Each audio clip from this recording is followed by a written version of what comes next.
ಇನ್ನೇನಂತ ವರ್ಣಿಸಲಮ್ಮ, ಪದಗಳಿಗೆ ಸಿಗದ ಗುಣದವಳು ನೀನು.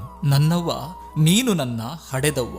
ನಿನ್ನ ಕರುಳ ಬಳ್ಳಿಯನ್ನು ಕತ್ತರಿಸಿಕೊಂಡು 9 ತಿಂಗಳು ನಿನ್ನ ಗರ್ಭದಲ್ಲಿ ಇಟ್ಟುಕೊಂಡು ನನಗೆ ಜನ್ಮವಿದ್ದಾಕೆ, ಮುದ್ದು ಮಾಡಿ ಬೆಳೆಸಿದಾಕೆ, ಅಳುವಾಗ ಪ್ರೀತಿ ತೋರಿದಾಕೆ, ಮುತ್ತು ಕೊಟ್ಟು ತುತ್ತು ನೀಡಿದಾಕೆ, ನೀನು ಹರಿದ ಬಟ್ಟೆ ಹಾಕಿ ನನಗೆ ಹೊಸ ಅಂಗಿ ತೊಡಿಸಿದಾಕೆ. ನನ್ನವ್ವ ನೀನು, ನನ್ನ ಹಡೆದವ್ವ.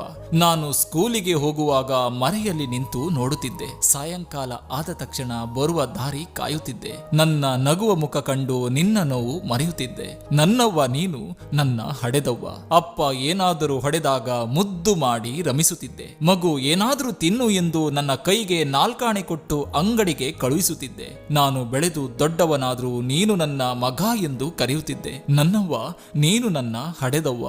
ಮಗ ನೀನು ಓದಿ ವಿದ್ಯಾವಂತನಾಗಿ ದೊಡ್ಡ ಸಾಹೇಬ ಆಗುವಂತ ಹೇಳುತ್ತಿದ್ದೆ. ನನ್ನವ್ವ ನೀನು ಸಮಾಜದಲ್ಲಿ